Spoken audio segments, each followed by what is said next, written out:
All right, the coastal ward by-election is not too far away, and candidate Katie Hayes is with me. Good evening to you. Hello, Chris. Thank you so much for having me. You're most welcome. Why do you want to be a councillor in the coastal ward? I want to be a councillor in the coastal ward because I'm really passionate about the regeneration of the mall, especially where it's at in the process currently. And I felt inspired to get involved because I would like to see a little bit more rhetoric around support for small businesses in the short run, as well as long-term sort of planning. You're the first candidate that actually speaks about the regeneration of the mall, and boy, does it need it. I mean, history says once upon a time there was a slow road they put through to make it work.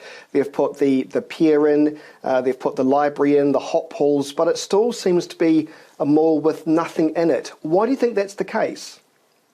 Honestly, I think it's the case that it seems that way to you because of public perception. There are 5-to-1 operating small businesses down there to vacant buildings. Some of them have been there 10 years. A lot of them have been there 10 years. Some of them have been there 40. There's a couple of 30, 20. You can get anything you want down there. Honestly, I really feel compelled to challenge that narrative a bit because I've lived in the East for a decade and it is heaven on earth, as most of us feel here. But I genuinely think that people like yourself would feel that way as well if they came and took a look around. And I think the only thing that's going to make that happen is some more inclusive dialogue about what is going on down there, because there are some really cool things. There's a lot of operating businesses that are doing good things in the community as well, you know? In addition to some sort of creative planning in the long run, I do think that in the short run, there are some solutions we could come up with quite simply to make it a little bit more inviting. So, I mean, some things as simple as window dressings that might show a little bit of history. You know, the old Save Mart down there was farmers, and, you know, that's where a lot of these companies that are doing so well now got their start in this country. When it was Saturday shopping, that's where a lot of people began. So I think we could incorporate a bit of history, make it a bit more inviting, and obviously work on the long-term plans. But, you know, there's definitely short-term solutions and simple things that could be done. I mean, as simple as a directory of existing businesses and a little bit of insight into what you can do in the East. You know, I started to make a list not long ago about an invitation to the East, what you can do here. And you might be surprised. You know, it's not just the hot pools and that sort of thing. There's fishing off the pier, there's disc jockey, there's 3 golf courses, there's boundless things. I mean, I'm not kidding. The list is a page and a half. And, you know, I go to the hot pools once or twice a week and it is heavenly. But when I leave, I'll jump into an app on my phone and it says, are you hungry? And it directs you to food places in Ferrymead. Like, these basic things need to be addressed because there's a lot of delicious food in the mall, and they're really established businesses. They're great. Anyone watching this, I urge you to challenge your own beliefs and go down and check it out with some renewed vision. I really like your passion. I really admire your passion. Now, I've got to ask, and I ask every candidate this, what's your current day job? What do you do? I wear a few hats, actually. I am currently working as an office manager at a plumbing company locally, just part-time though. I do marketing for a concrete grinding company, actually in the East. Build a little bit of websites here and there. I manage some property.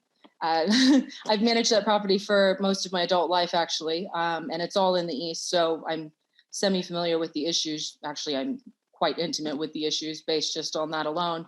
But I wear a few hats. I keep pretty busy. Important to keep busy, particularly in these current environments. Now, what do you think is the biggest issue facing Christchurch City, not necessarily just on the east, but overall? Absolutely. I think the biggest issue facing Christchurch City is system failings from within the council's relations to the public, including communication, but also keeping the public informed with data and things as well. So the most basic example of this is there's an app, and anyone watching this that lives in Christchurch City, I would encourage to download if you have a smartphone of any kind. It's called Snap, Send, Solve. Yep. And it's all about reporting, fallen trees or potholes or anything. Now, here in the East, particularly, I have not spoken to almost anyone who is aware of it, and those who are aware of it aren't using it for whatever reason. And I had never heard of it until recently either. Things like that, I've looked into the app. It's a really, really good piece of technology that, the council has taken on. But as far as I can see, at the time that it was released, there was one post on Facebook that got 4 likes, and a year later there was one article to say how it was going. Like, I think things like that, really good, efficient technologies, it takes 30 seconds with geotagging location to report an issue directly to the correct kind of organization that can deal with it.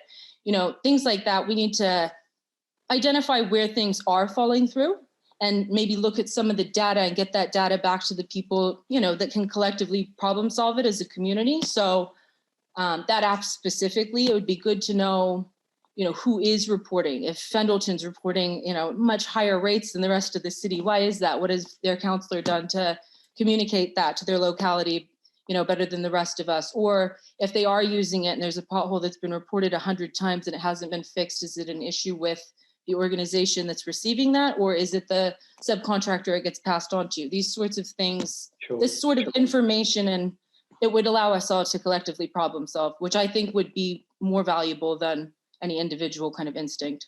All right, Katie, and just finally, it's a question I'm asking every candidate in 30 seconds or less.